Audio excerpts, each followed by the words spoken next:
My name is Eliza Vance. That's the first thing you should know. For 20 years, that name was a quiet accessory, something attached to a more important name, Arthur Vance, the real estate tycoon. He was the thunder, and I was the house he rattled. He had a title for me, one he used at cocktail parties, with a proprietary pat on my arm. He would smile, a wide, predatory flash of white, and say, "She's my decorator. Isn't she wonderful?" And everyone would nod, their eyes glazing over as they looked at me, seeing not a person but a function, a pleasant piece of the scenery. My job, as he defined it, was to manage the aesthetics. Our sprawling home, the ever-changing tableau of art on the walls, and the gardens, especially the gardens. They were my domain, my sprawling 30-acre canvas of rolling lawns, ancient oaks, and meticulously curated flower beds. He saw them as a backdrop, a stage for his power plays. I saw them differently. I saw them as a record, and that's the second thing you should know. If you're watching this, if my story has found its way to you through the noise of the internet, it's probably because you felt it too. That quiet, creeping sense of being underestimated, of being written out of your own life's equation. If you have, stick around. It helps to know you're not just screaming into the void. Like this video, leave a comment below. Let me know I'm not alone in this. The end began on a Tuesday, a day so painfully ordinary it felt like a deliberate insult. The sky was a flat, sterile gray, the kind that leaches the color from the world. I was on my knees by the formal rose beds, my hands deep in the cool, damp earth, wearing my favorite worn leather gloves. I was documenting the progress of the new David Austin roses, noting the slight yellowing on the leaves of the Gertrude Jekyll, a potential magnesium deficiency. This was my ritual, my sanctuary, my ledger. A heavy, leather-bound book lay open on the stone bench beside me. Its pages were filled with my cramped, precise script, a 2-decade history of soil pH, fertilizer schedules, planting dates, and bloom cycles.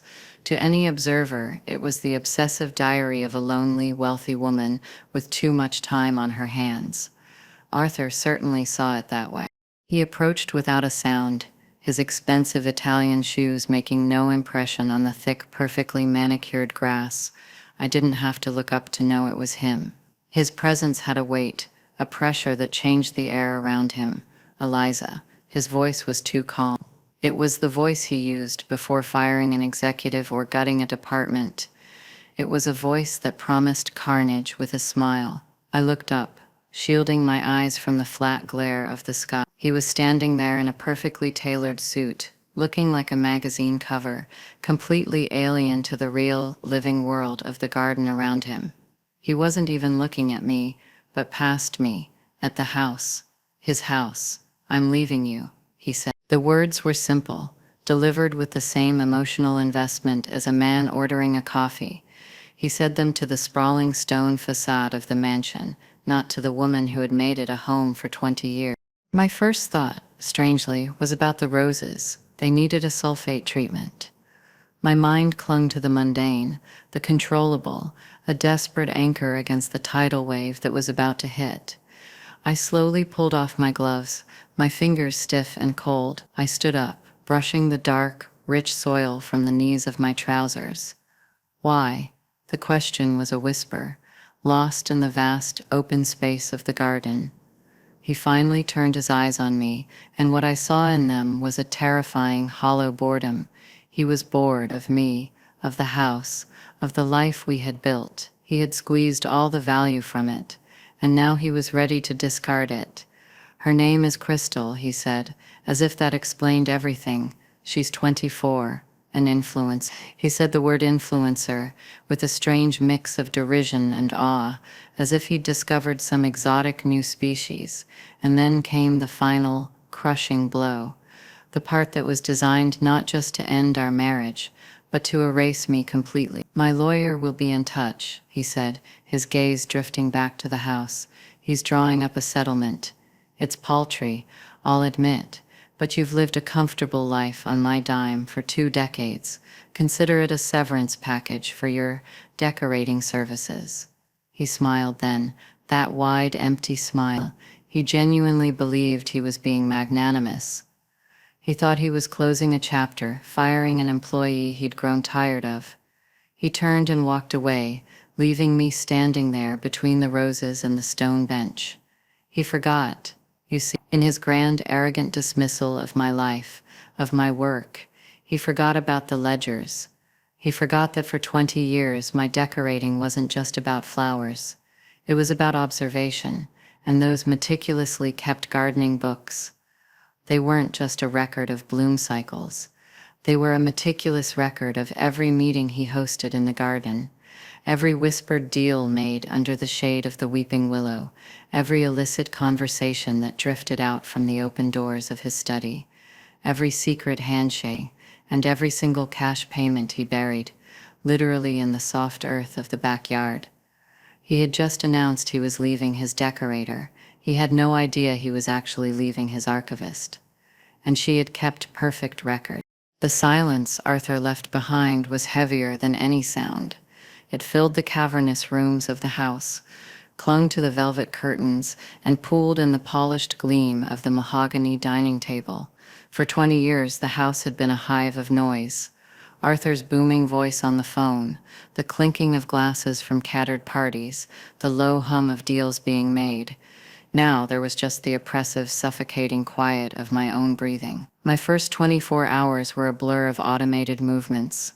I walked through the rooms, touching the cool marble of the countertops, the smooth silk of the throw pillows I had chosen with such care. I was a ghost in my own life, a curator of a museum no one would ever visit again. The shock wasn't a sharp, painful thing. It was a cold, creeping numbness that started in my fingertips and spread inward, a slow-motion frost crystallizing around my heart. He had called my life's work decorating, a hobby, a trifle. He had erased me with a single word. I found myself in my gardening study, a small, sun-filled room off the main conservatory. It was the one space in the entire mansion that was truly mine. The walls were lined with shelves holding not art, but dozens of leather-bound ledgers, each one embossed with a year, 20 volumes of my life, 20 volumes of his. I ran my hand over their spines, the worn leather cool beneath my palm. This was where the breakdown finally happened. The carefully constructed dam of my composure, built over 2 decades of practice, finally crumbled. The grief came not as a torrent, but as a slow, silent leak. Tears streamed down my face, hot and silent, dripping onto the cover of the 2018 ledger. It wasn't just the loss of my marriage. It was the crushing weight of my own complicity. I had let him define me. I had accepted the title of decorator because it was easier than fighting for the title of partner. I had poured my intellect, my energy, my very soul into creating a perfect world for him, a seamless backdrop for his success, and in doing so I had allowed myself to become part of the scenery. The sobs were dry, ragged heaves that shook my entire body. I sank to the floor, surrounded by the silent, documented proof of my own invisibility. The world had shrunk to the 4 walls of this room, and the suffocating realization that I had built my own cage, gilded it with roses and wisteria, and handed him the key. In those dark, initial hours, the past wasn't a comfort, it was an indictment. My mind replayed 1,000 tiny humiliations, a death by 1,000 cuts. I remembered a dinner party, years ago. One of Arthur's potential investors, a shrewd man named Miss Darling, had been admiring the night-blooming jasmine I had painstakingly cultivated. He turned to me, his eyes sharp and genuinely curious. "You have a real talent, Mrs. Vance," he'd said. "The botany alone is impressive." Before I could even respond, Arthur had laughed, a loud, dismissive bark. He'd slung his arm around my shoulder. "She's my decorator, keeps her busy. Now about that zoning variance in the Southbridge development." I had felt myself shrink, the heat of shame flushing up my neck. I had smiled, a perfect, polite, vacant smile, and retreated into the background, just as he intended. The memory was so vivid, I could taste the metallic tang of unspoken resentment on my tongue. And I remembered Samuel. Samuel was the estate's head groundskeeper, a man whose hands held more knowledge about the land than Arthur held in his entire portfolio.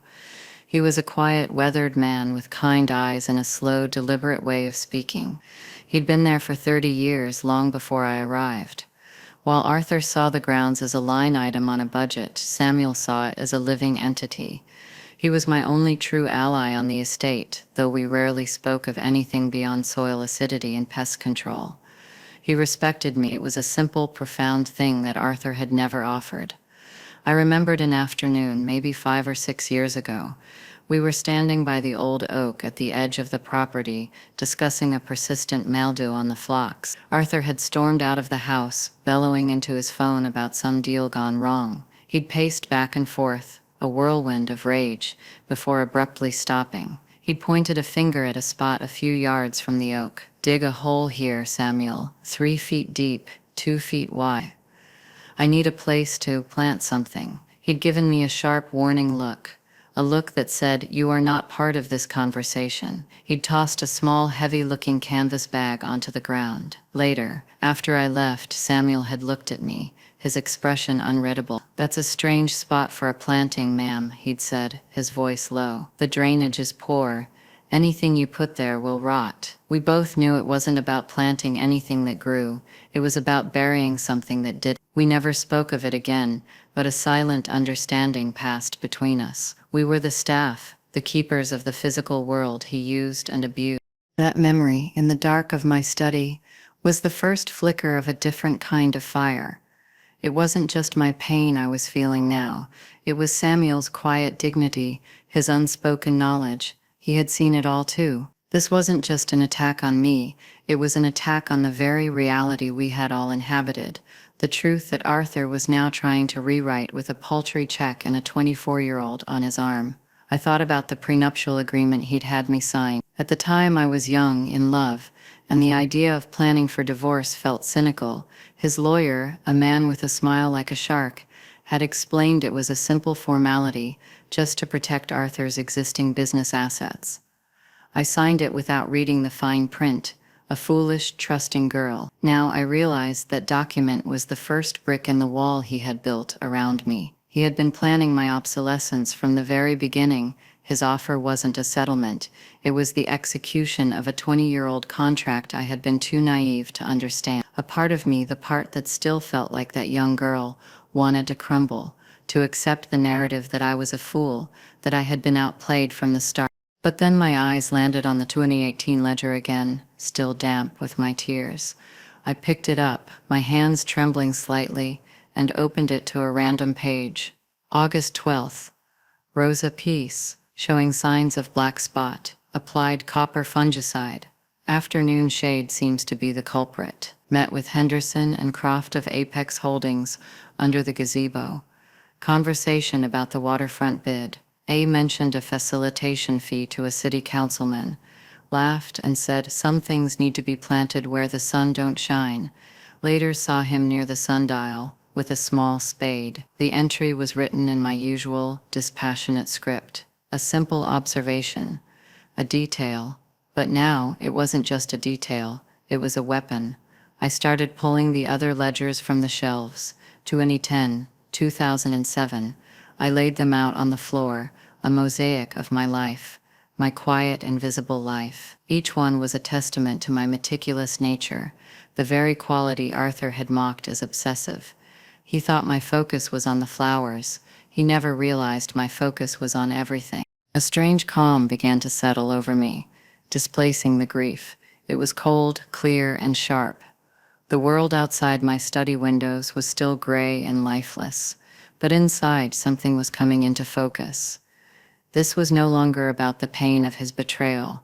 It was about the truth. He had built an empire, yes, but he had built it on secrets and lies, whispered in the beautiful, honest world I had cultivated. He was trying to erase me from the story, to reduce 20 years of my life to a footnote in his. But I was the one who had been taking notes. I was the one who knew the whole story, and I was the one who knew where all the bodies and the cash were buried. My resolve hardened, not into a desire for petty revenge, but into a steely, unshakable need for a reckoning. It wasn't about the money. He could keep his paltry settlement. It was about the erasure. He had forgotten that I was a partner, not an employee. He had forgotten that a decorator, a gardener, a homemaker is an architect of reality, and I had the blueprints to his entire corrupt world. The breakdown was over. The resolve had set in. My next move would not be emotional. It would be horticultural. I would simply show him what I had been planting all these years. The plan didn't form in a flash of brilliant inspiration. It coalesced slowly, methodically, just like the gardens I had cultivated. It grew from the soil of 2 decades of observation, watered by the cold, clear anger of his betrayal. My gardening study, once a sanctuary of quiet contemplation, became a war room. The enemy was not Arthur himself, not in a personal sense. The enemy was the narrative he had constructed, the one where he was the sole genius and I was a decorative accessory. My mission was to dismantle that narrative, brick by brick, lie by lie. The ledgers were my arsenal. They were laid out across the vast oak table, organized by year. Each one was a leather-bound time capsule. I began to read, not as a diarist reminiscing, but as a forensic accountant searching for assets. The process was painstaking. I spent days, then a week, sifting through my own life. The entries were a strange, dual narrative. On the surface, they were about the life and death of plants. June 4th, 2011, Japanese beetle infestation. On the climbing roses, applied neem oil solution. A hosted a late-night meeting with developers from the Omni Group. They left at 2 a.m. The next morning, I found a half-burned contract in the fire pit. It mentioned wetlands that I knew were federally protected. I had noted it down simply because the acrid smell of the burning paper had disturbed the scent of my nearby honeysuckle. At the time, it was just another data point in my sensory log of the garden. Now it was evident. I started a new ledger, a modern one, a sleek, matte black laptop. I created a spreadsheet, a database of corruption, columns for date, individuals present, topic of conversation, key phrases, and a final crucial column, physical evidence location. The garden I had nurtured for 20 years, transformed on the screen into a map of buried secrets. Near the old oak, poor drainage spot. Beneath the loose flagstone on the west terrace. Inside the hollow of the non-fruiting pear tree. Each location was a pin on a map of Arthur's grief. He had used my sanctuary as his personal safety deposit box, convinced that the woman who tended the flowers would never think to look at the dirt beneath them. He had underestimated not just my intelligence, but the very nature of my work. A good gardener knows every inch of their soil.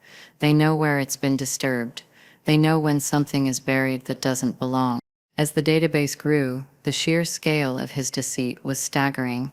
It wasn't just a few buried bags of cash. It was a systemic, 2-decade-long pattern of bribery, illegal dumping of construction waste on undeveloped properties, insider trading based on whispered tips from visiting executives, and collusion with city officials to get zoning variances approved. He had built his empire on a foundation of pure rot, and I had the receipts. My shorthand, developed over years, was a language only I could fully decipher. Pest control payment was code for a bribe. Aggressive pruning meant a hostile takeover was being discussed. New fertilizer blend referred to a fresh infusion of illicit cash. It was a perfect, unbreakable cipher, because it was cloaked in the mundane language of my dismissed role. I knew I couldn't do this alone. My first call was not to a pit bull divorce lawyer. It was to a woman named Evelyn Reed. I had met her at a charity auction years ago. She was a senior partner at a boutique law firm that specialized in complex financial forensics. I remembered being impressed by her quiet, piercing intelligence. She didn't grandstand or command attention. She simply observed, and when she spoke, her words were precise and devastatingly effective. She listened to my story without interruption, a long silence on the other end of the line, as I laid out the premise. When I was finished, I could hear the faint smile in her voice. "Mr. Vance calls you his decorator? He may come to regret the limited scope of that job title, Mrs. Vance. I will clear my schedule." My next call was more difficult. It was to Samuel. I asked him to meet me at a small, neutral cafe in the nearby town. He arrived looking uncomfortable, his large, calloused hands wrapped around a ale coffee cup, looking out of place amongst the polished chrome and chattering students. I didn't know how to begin. He had been a loyal employee of Arthur's for 30 years. I was asking him to betray that. I started slowly, telling him that Arthur was leaving me, that the future of the estate was uncertain. He just nodded, his eyes full of a sad, knowing empathy. He knows, I realized. He's known for years what kind of man Arthur is. I took a breath and laid a single, high-resolution photograph on the table between us. It was a picture of a page from my 2014 ledger. The entry detailed a late-night delivery of several large sealed drums, which were then buried in the north pasture, the one that always struggled to grow anything but weeds. The entry concluded with A, said it was just inert construction fill. The delivery truck had no company marking. Samuel was instructed to cover the area with topsoil and plant fast-growing fescue. He later told me the ground felt unusually warm for a week after. Samuel looked at the photograph, then at me. His face was a mask of stoicism, but I could see a flicker of something in his eyes. Vindication. He never liked that, ma'am, he said, his voice a low rumble. Said it felt wrong. The soil's been dead there ever since. He looked up from the photo, his gaze meeting mine directly for the first time. What do you need, Eliza? He used my first name. In that moment, the dynamic between us shifted. We were no longer mistress of the house and head groundskeeper. We were two people who knew the truth, two architects of a reality that was about to be brought into the light. I don't need you to testify, I said. I would never ask that of you. I just need you to confirm my map. I need to know my memory of where things are buried is accurate. He gave a slow, deliberate nod. My memory is long, he said, and the earth doesn't forget. That was the beginning of our quiet conspiracy. Samuel became my consultant. We'd walk the grounds, ostensibly discussing landscape plans for the coming season. He'd point to a patch of lawn that was suspiciously lush. Too much nitrogen in that spot, he'd say, a subtle confirmation of a cache burial I'd recorded years ago, as the decomposing canvas bags would release nutrients into the soil. He'd tap a stone on the garden wall with the toe of his boot. This one's always been loose. Another pin on my map. He was my verifier, my ground truth. His involvement was a subplot to my main strategy, but it was essential. It wasn't just about the data in the ledgers, it was about the physical proof in the ground. Samuel's quiet confirmation gave my plan a tangible, undeniable weight. It was the keeper of the physical secrets, as I was the keeper of the written ones. Meanwhile, Evelyn Reed was building the legal framework. She was brilliant. She advised against filing for divorce immediately. Let him make the first move, she said. Let him operate from a position of arrogance. It will make him careless.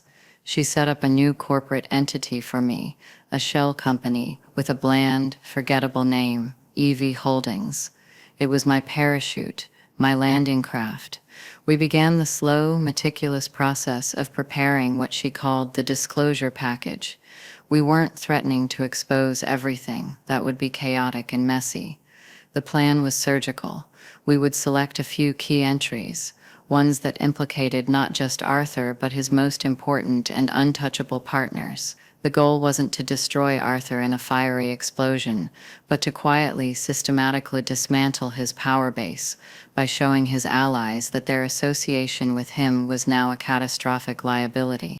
The final piece of the plan involved a debatable legal strategy that Evelyn herself called a bit of a reach, but a beautiful one. She pointed out that under the terms of the prenup was not entitled to his business assets. However, she was preparing an argument that my 20 years of unpaid labor in managing the estate, a primary location for his business dealings and entertaining, constituted a direct contribution to the success of that business. The ledgers, she argued, were not personal diaries. They were business records, proof of my role as an unpaid estate and logistics manager.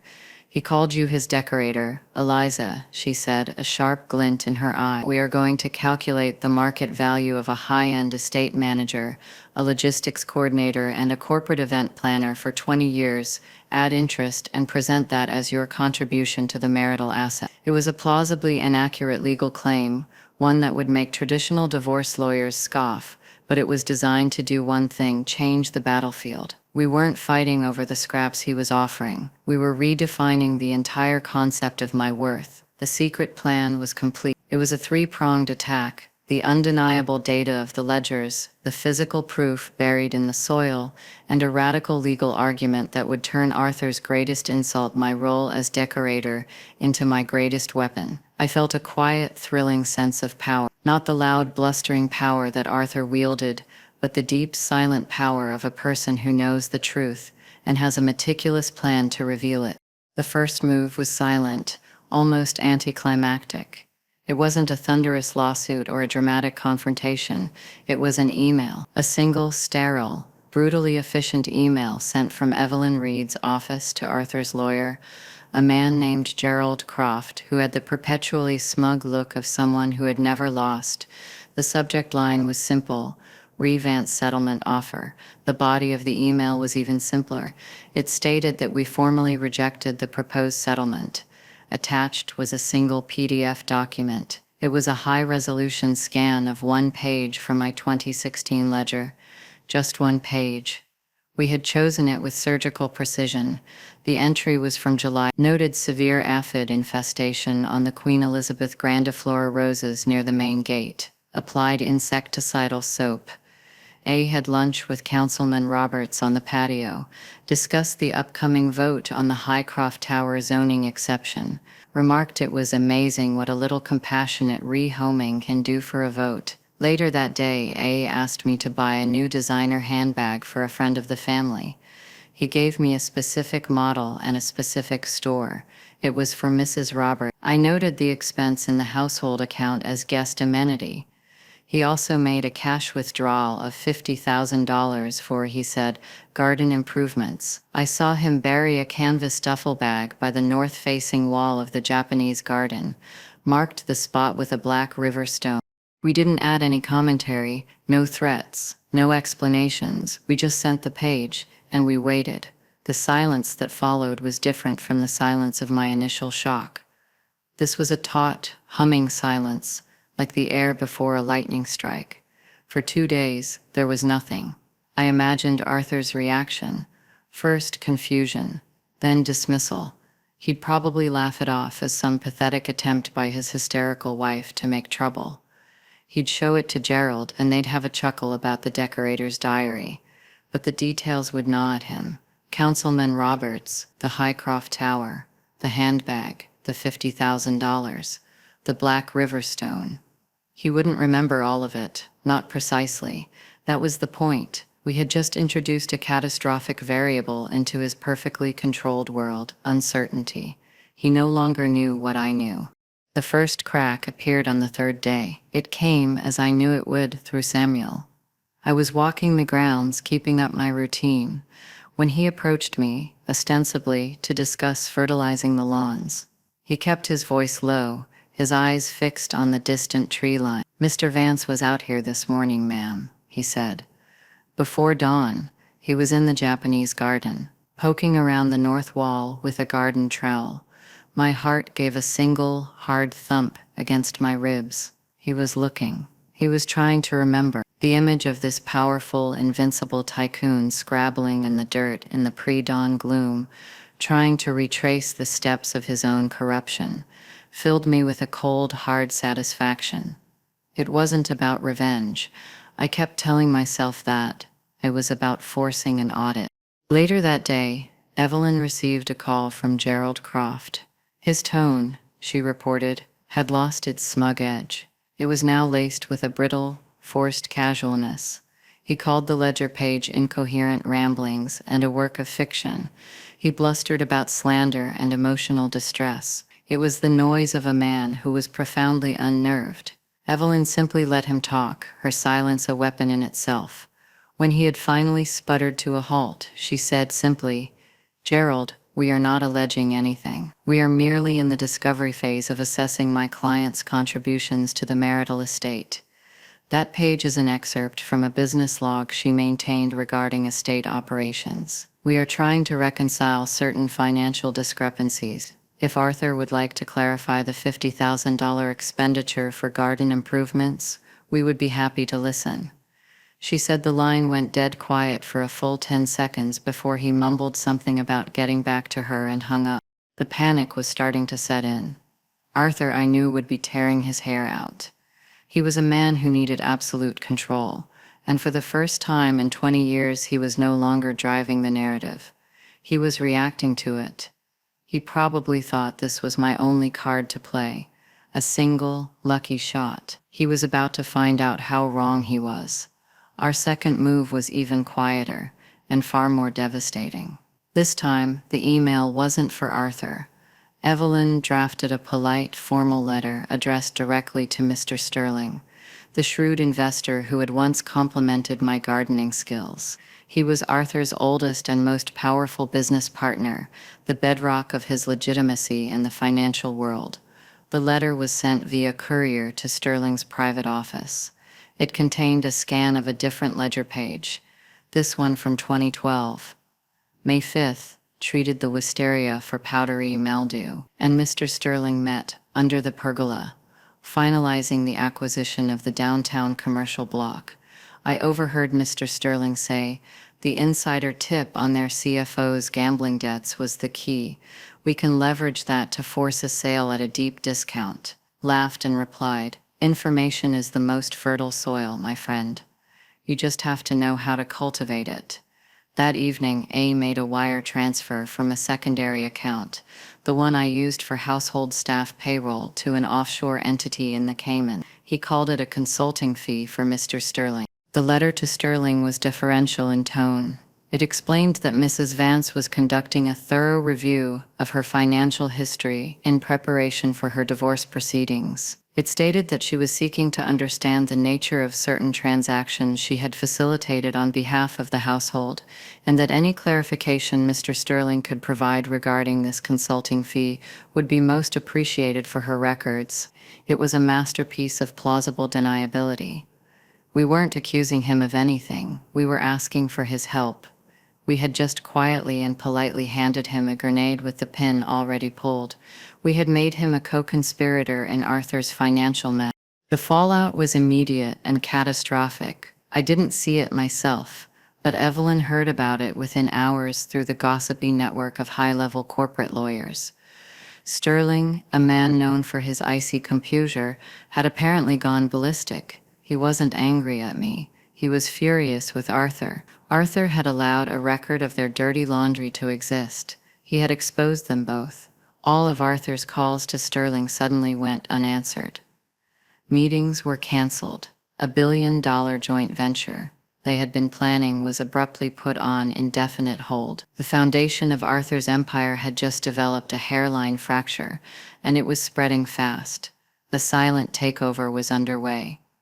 Arthur was still the CEO. He still had the big house and the fancy car, but his power was hemorrhaging. He was being isolated, cut off from the network that had protected and enabled him for decades.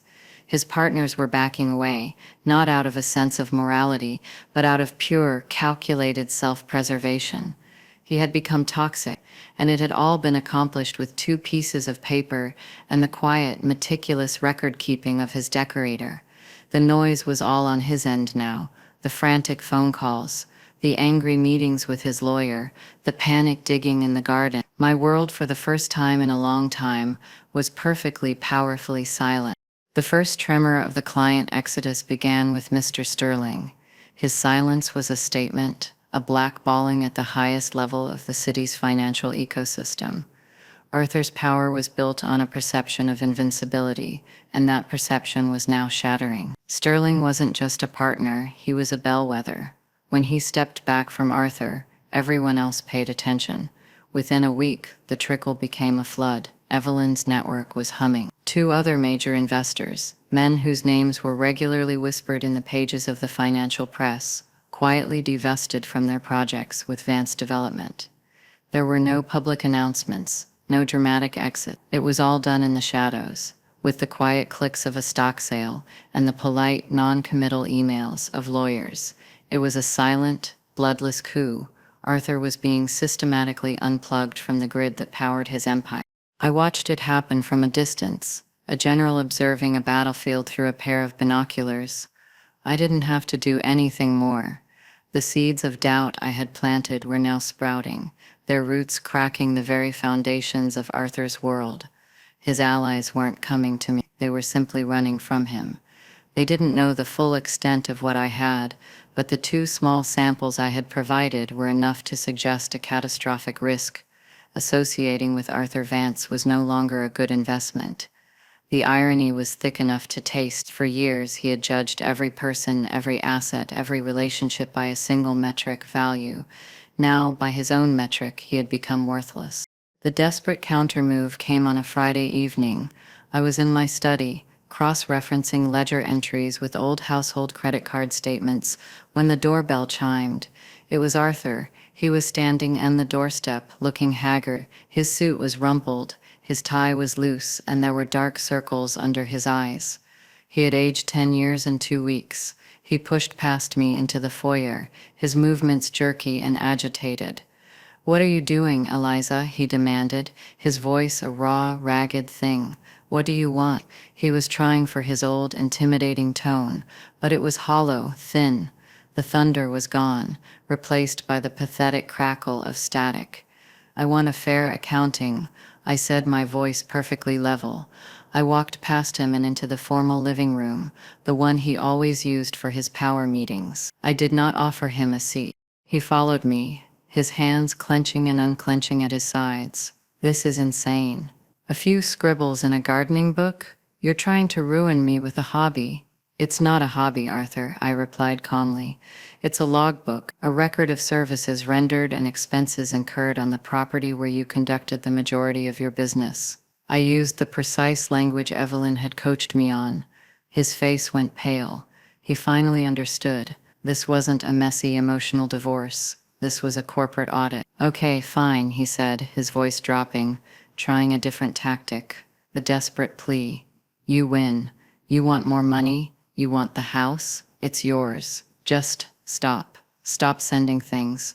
Stop talking to people. Let's just sign the papers and I will give you whatever you want." He was offering me the very things he had built his life around.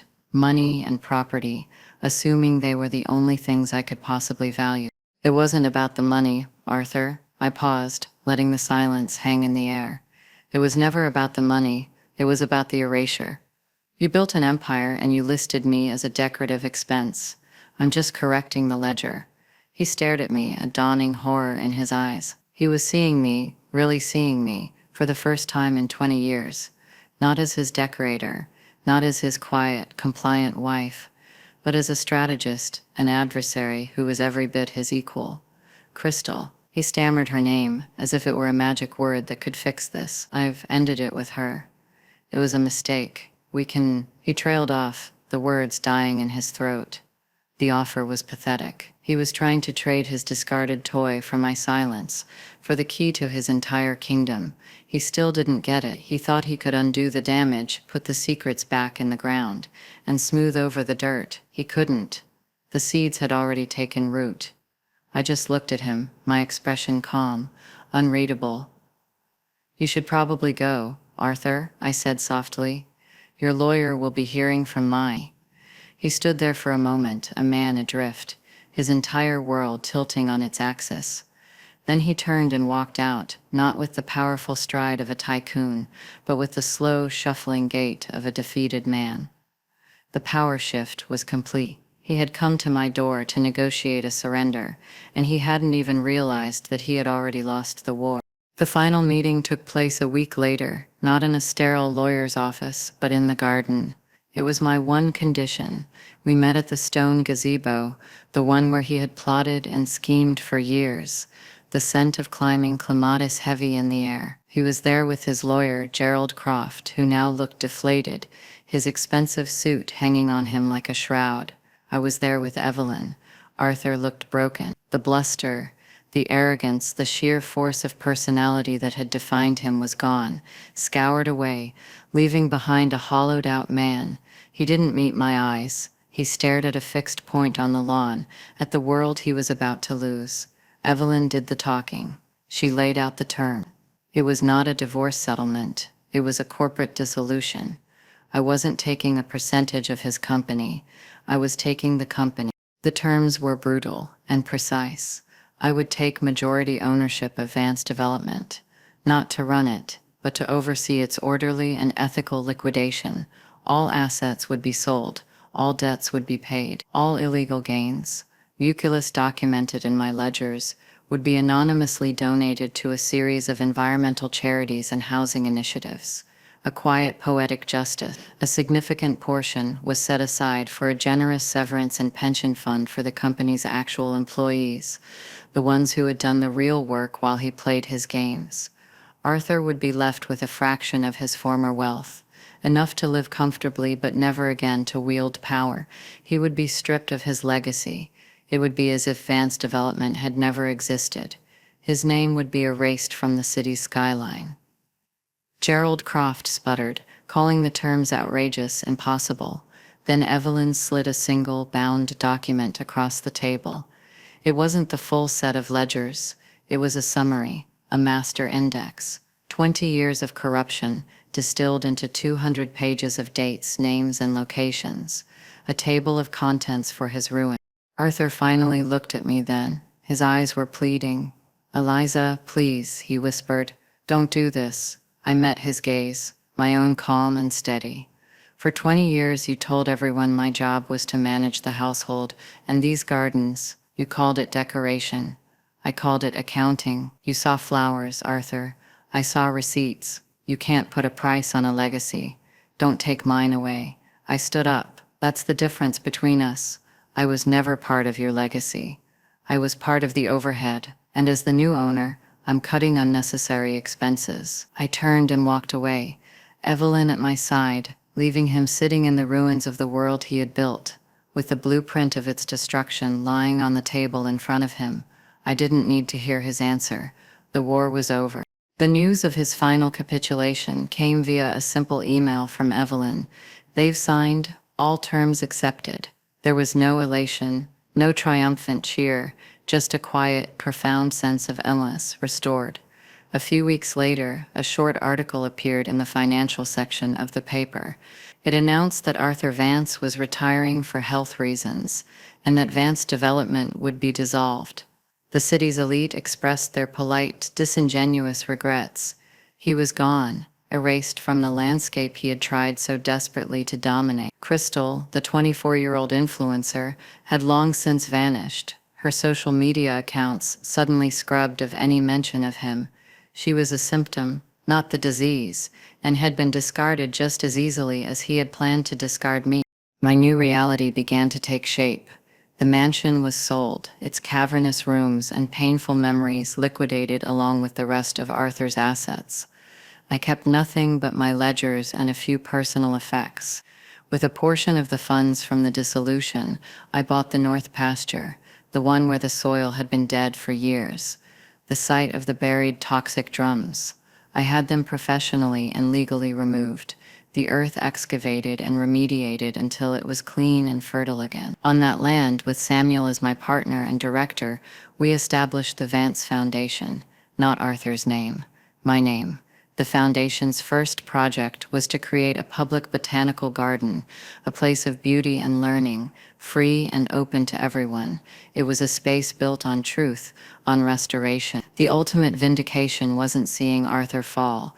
It was in the act of creation, of taking a piece of land he had poisoned and making it grow again. My new office wasn't a sprawling corner. It was a small, light-filled room in the visitor center of the gardens, overlooking a field of newly planted wildflowers. I was at the head of a new table now, surrounded by botanists, landscape architects, and my quiet, steadfast partner, Samuel. We weren't talking about zoning variances or hostile takeovers. We were talking about soil health and native species. It was a different kind of power. It was quiet. It was real, and it was mine. In the end, he built an empire on sand and secrets, and it washed away with the first tide. I built a garden on soil and truth, and it's still growing. My name is Eliza Vance, and for 20 years I was the silent wife of a tycoon. But silence, I've learned, is not the same as powerlessness. Sometimes the quietest people are the ones who are paying the closest attention. They are the observers, the archivists, the ones who notice the details everyone else is too busy to see. They are the ones who know the difference between a flower and a receipt. This story, my story, is not about revenge. It was never about making him pay. It was about valuation. It was about taking a life that had been systematically devalued, dismissed as a hobby, and proving its true worth. It was about correcting the record. So I want to speak directly to you, the person watching this right now, to anyone who has ever been overlooked, underestimated, or erased, to anyone who has been given a title that is smaller than their soul. Your skills, the things people dismiss as soft or secondary, your attention to detail, your emotional intelligence, your quiet observation, your loyalty, are not weaknesses. They are your greatest strengths. They are your ledgers. Pay attention. Take note. Know your own value, even if no one else does. Because one day, you may be called upon to conduct your own audit, and you will need to have kept perfect records. Your voice matters. Your story matters. Thank you for listening to mine. If it resonated with you, please like this video so more people can find it. Leave a comment below and share a time you felt underestimated.